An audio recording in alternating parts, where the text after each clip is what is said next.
Hello everybody, this is Miranda the Hybrid, and we are doing more art critiques. This is batch number 2, I believe, and I am looking forward to seeing what you guys have for me. Today, first person is Art of Amalia, and let's take a... Ooh, this is pretty. This is lovely. Oh, I love the pastel colors you have going here. I know it's, but she's supposed to look like she's going into outer space, but it almost looks like she's also a mermaid. It's like a water outer space. This is gorgeous. Wow. Wait, let me zoom in on this. Okay, I love the different textures you're using, and I love how bold your shadows and lines are. That's nice. This is nice. This is good. This is a good piece of art. There's also a good amount of consistency. Because see how sharp her shadows are? And how she handled the style. That's what I'm saying. The style all around is consistent. That's nice. I'm chuffed. This is a good picture. You should be proud of yourself for this one. It's very ethereal. This is like something you would see printed on a graphic tee. Like if this was refined a little bit more, this would be something that would be printed on a graphic tee worn by some pretty lovely lady walking down in a fancy area. This is nice. Another thing I like is the sense of flow. She definitely feels like she's in the middle of this floaty planet thing. So that's also excellent. I'm just saying, I'm a fan of this picture. You done did good, honey. Okay, so what would I improve? I might format it a little bit differently. This is a square, and I feel like you could have given this a teeny bit more room to breathe. I wonder what would happen if you had made it taller and done something with a bit of the top, because right now she feels a little bit constrained by the square you've put her in. Because either you could have extended this sideways and made even like more, because you have a mild diagonal going on right now. If you look, the planet star flowy thing it's kind of going from the upper left to the lower right. What if you had extended the picture more wide and let it have its entire room to move? I think that would have worked a little bit better. So work on your framing a little bit. Give things a little bit more room to breathe. One thing that I do quite often is when I start a sketch, first, you sketch out everything. I will make it on a canvas that's too big. And then I will highlight it and move it around until it feels like it sits on the canvas in the way I want it to. And then I do the coloring and all the detail and rendering. Because that's the first step. It's pose everything, place it, make sure it works in the space. Another thing, if you look at her face, if I manage to cover up the right eye, like if you guys are watching this on YouTube right now, cover up this side of the face. When you do that, the left side of the face is anatomically correct. It's actually sitting right where it's supposed to. Now, if you take off your hand now, see how big the right eye is? See how disproportionate it is, and it's really far away from that nose? So Mrs. Amalia, that's what I would do for this picture. You need to highlight this entire eye piece here with the shadow and everything. See where I'm circling it? Take that and move it over so that it fits properly on the face. Because the left side of the face, if the left side of the face is gorgeous, it's perfect, it fits nicely, it's anatomically consistent. But that right side and the right eye is just like, whoa, moved way out, and it's a little bit too big. So that's my main critique for this piece. But you also, the stars, this is another good thing, don't worry, I'm not gonna go bad. Your stars here are very well laid out. I don't know if this is a brush or what. I don't really recognize this program. This might be Procreate, but I honestly don't know. Some of these brushes I don't recognize. So this might be Ibis or something. I don't know. Somebody asked me to use Ibis Paint, and I'm going to be doing a review of it, and I'm going to upload it on YouTube, I think next week. I think for next Art Talk Thursday, I'm going to be reviewing Ibis Paint, because I've never touched it and everybody keeps asking me, so I want to do that. But yeah, the stars are laid out in a nice, inconsistent manner, which is important for sparkles and stars, because they're never just dot, dot, dot, dot, dot, dot, dot, because that makes it seem like you just dropped a pattern in. See how her stars are laid out in an inconsistent manner? That makes them seem a lot more natural. Because unless you're looking at crystalline structures, if you, nothing's really laid out in a consistent pattern. And even look at the way she structured her hair. This side is higher than this side, and so it goes along with this upper left to lower right diagonal. There's a lot of good movement and posing in here. And your colors work well together. I really love this pop of green you put in. Another thing, people, this is a very good piece to learn from. If you're watching this, learn from this piece. Because this green she used for the shading, it might not be the background color. Usually shadows are the background color. And she did that here. See? She took the background color and she put it into her shadow. That's a good thing. But then she used this yellow with the purple and the green. That's a triad. Yellow, purple, and green together is a good triad color. And that means that your attention is drawn to the face. So that's a good step. And then you have some of the brightest highlights here with these little white touches. One thing that's arguing a little bit is this single planet. Because here's a trick you want to do. If you're unsure about where the focal point of your art is, close your eyes, look away from it for like 10 seconds. So close, concentrate, don't look it, open! And when I see it, my eyes do immediately go to the face, because as we're humans, our eyes are attracted more to the face, because it has the greens in there, and the greens are nowhere else in the picture, so that creates the most high focal point of contrasting color. But my eye immediately wants to go to this planet, and I'll show you why. It's because you have this bright pink next to this dark blue. That's also a point of high contrast. Since the focal point should be the girl's face, well, I don't know what you were trying to do, but I'm assuming that the focal point is supposed to be her face. What I would do is I would increase the shadows, the shadow contrast. Maybe put a bit of a darker shadow here or along the side of her face, because it looks like your light source is coming...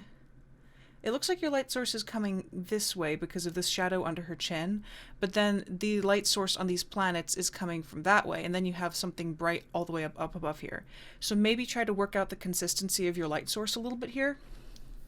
I'm also nitpicking. This is a nice solid piece. You did a good job. Let's see. Yeah, but this is actually your highest point of contrast in the picture, as well as, and this over here. See? The bright pink against the dark blue, and then this bright whitish blue highlight against this darker pink. So your two highest contrast points are actually over here and over here, but your highest color focal point is in her face because of the triad you have going here between the orange-yellow tones, the green shadows, and the purple. So you have a mild argument of focal points. So what I would do, brighten up, like make a bit more highlights on her face, darken the shadows a bit, make the shadow direction a tiny bit more consistent, and then maybe darken up the planet a little bit. Fuzz out the bottom outline too, because this is a very sharp line compared to what's on the rest of her body with the smoother shadows, and that also draws attention to the planets instead of your focal point of her face. But outside of that, that's a very solid piece. You did a good job. This is lovely. What's next? Ooh, you got great movement here. Aw, I love how you did the hair and the pastels. This feels very, very serene and calm. I like this. Okay, so first thing I notice, you have a gray arc going. She feels very, very floaty. And I love the, what's it called? Bokeh? Bokeh lights? You have nice bokeh lights going right here. So that works very well too. Blech, good job. So you got the floatiness, the bokeh lights. This is a great arc of movement, and it's finished beautifully by this floaty whiplash of hair, and that's nice. That's very nice. Also, your background has cool tones, even though you could consider this a more of a warm-toned purple or neutral warm-toned purple.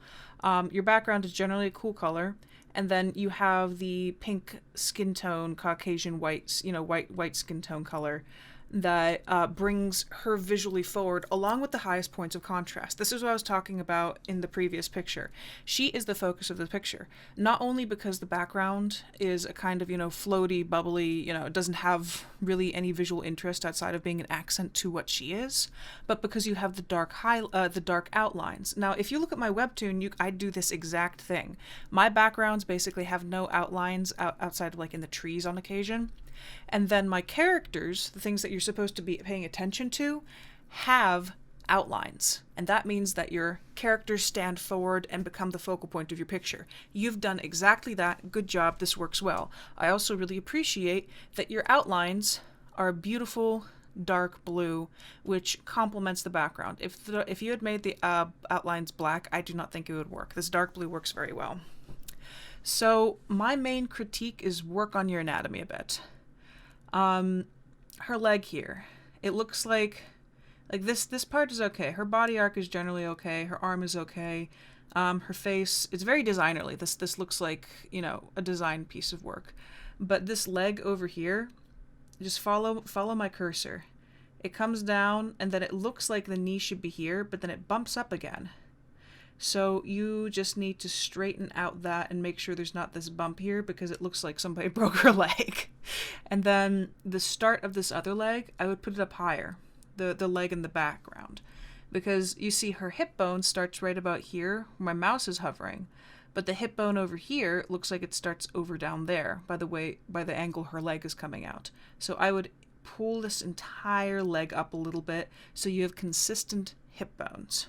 Also, this knee over here, you can see how slender this is, and then there's no opening behind that, and then the rear foot just disappears into nothingness. Like, where did the rear foot go? But outside of that's my main critique for this one, is just the leg area. Its anatomy is a bit shady. Other than that, oh, and where's the other arm?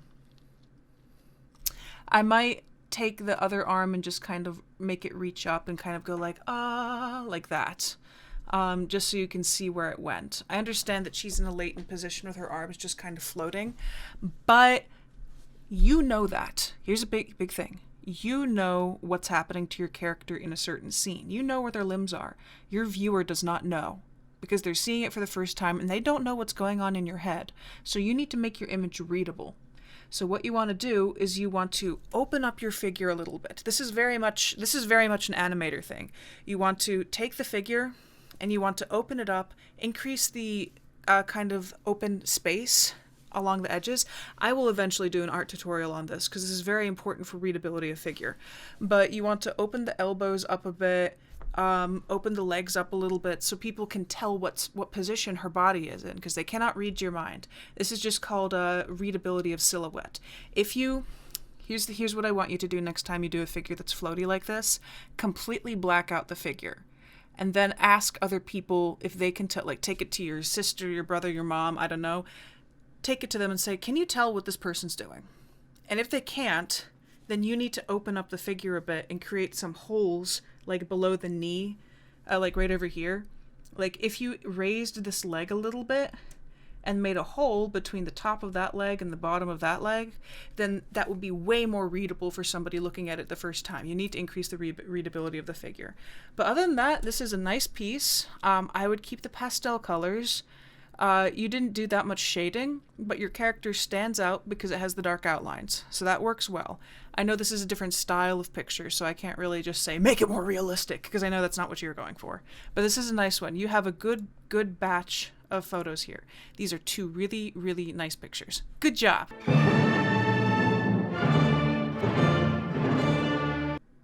Aliasis Magic. That's who she is on Twitter, Instagram, and TikTok.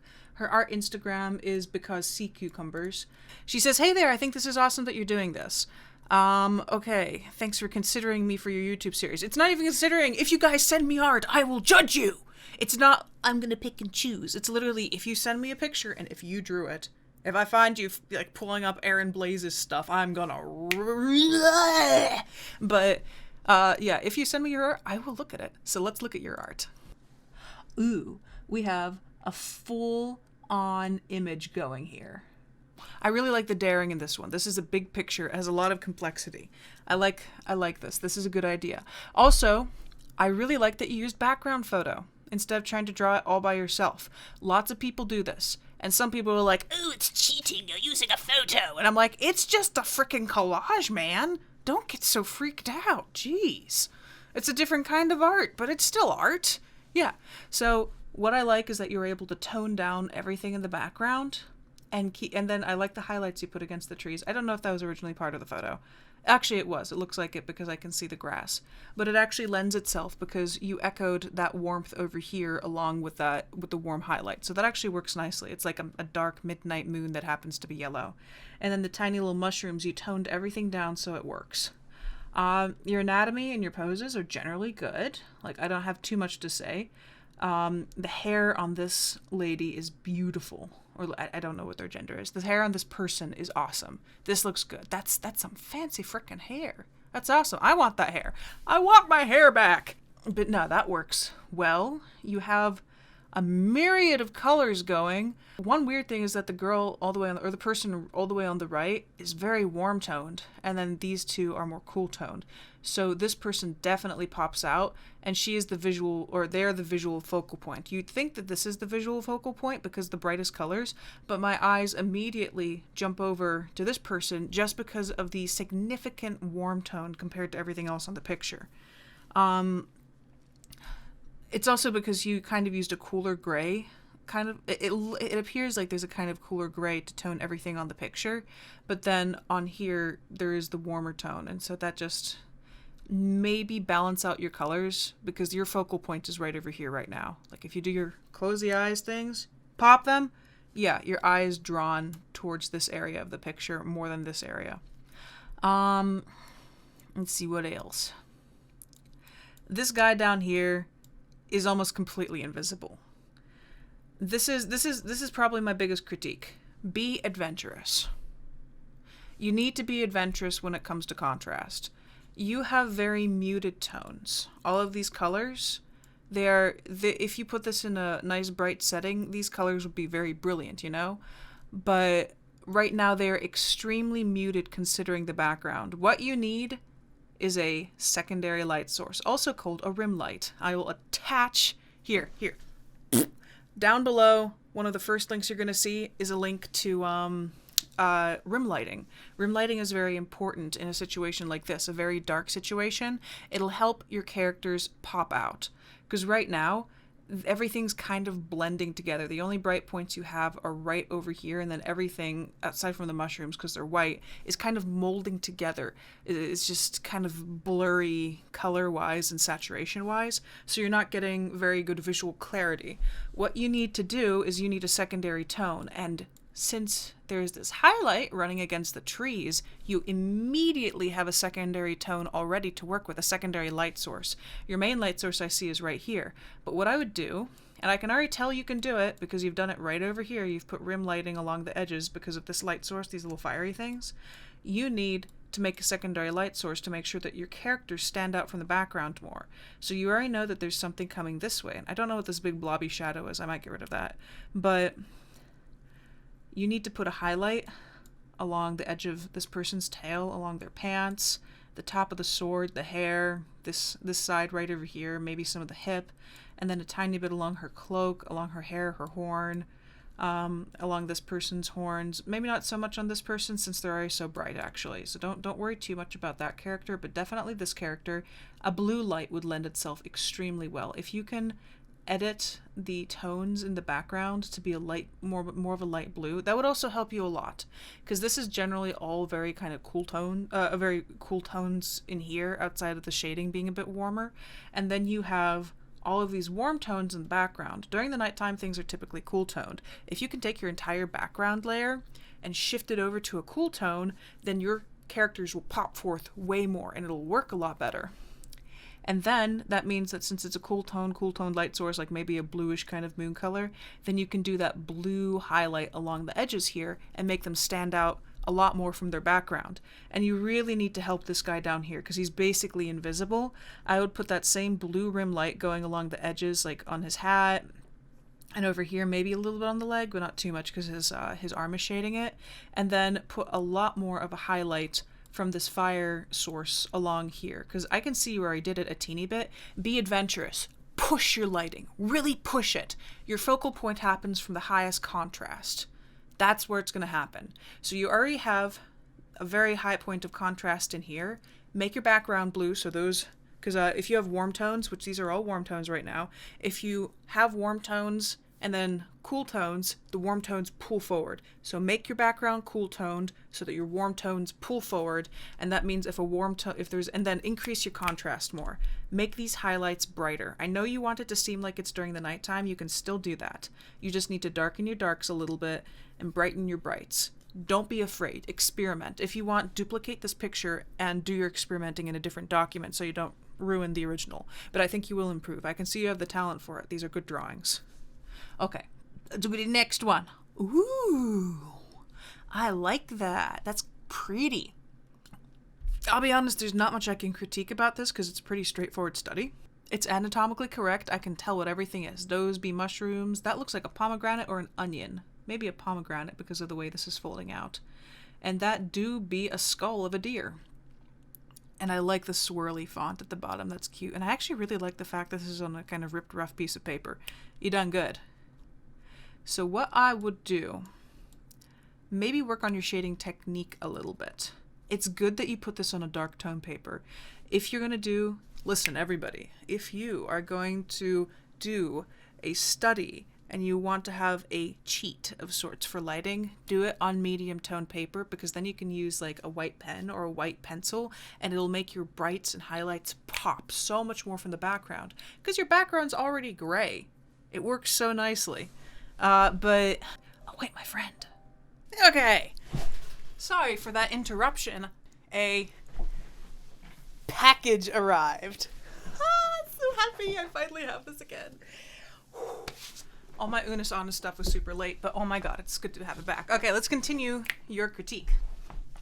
So, what was I even talking about before?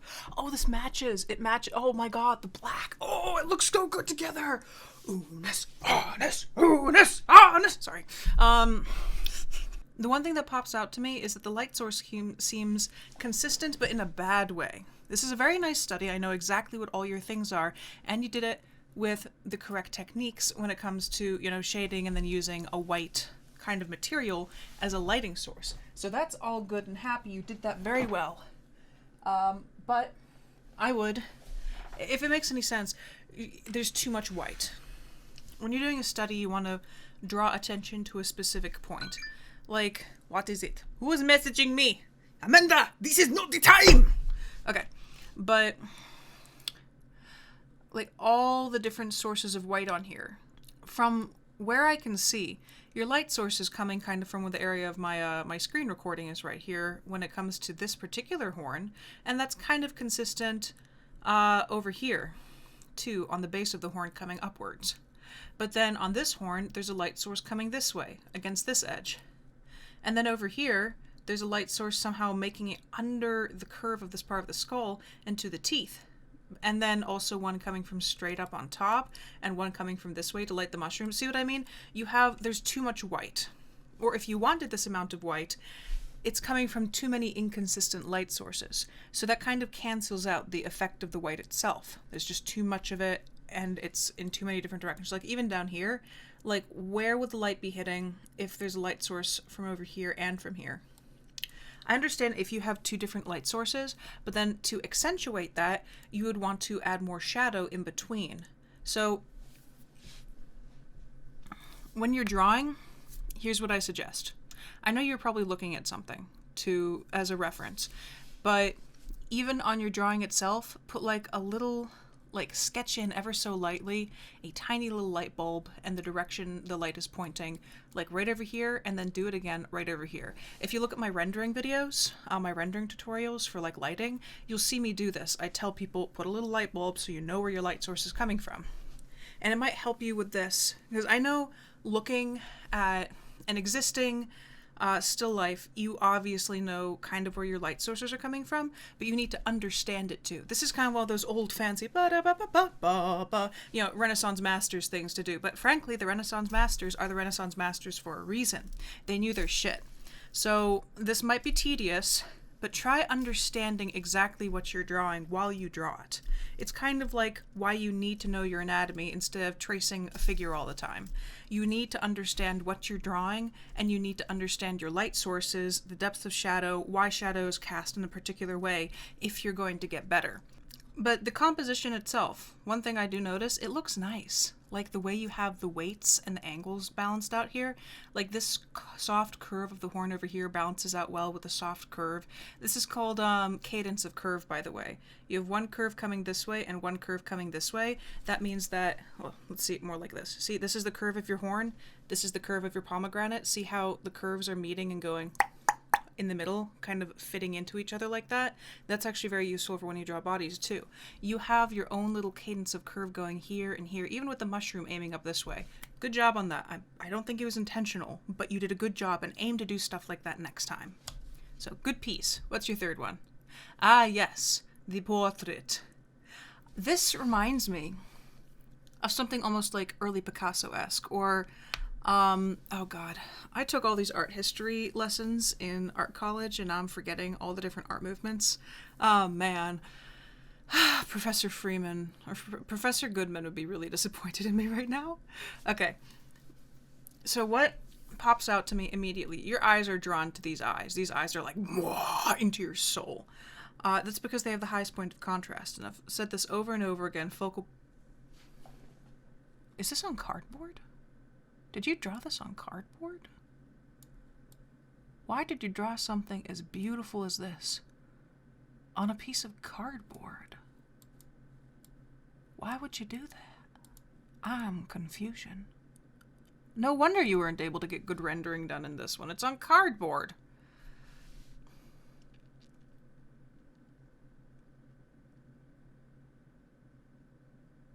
Okay.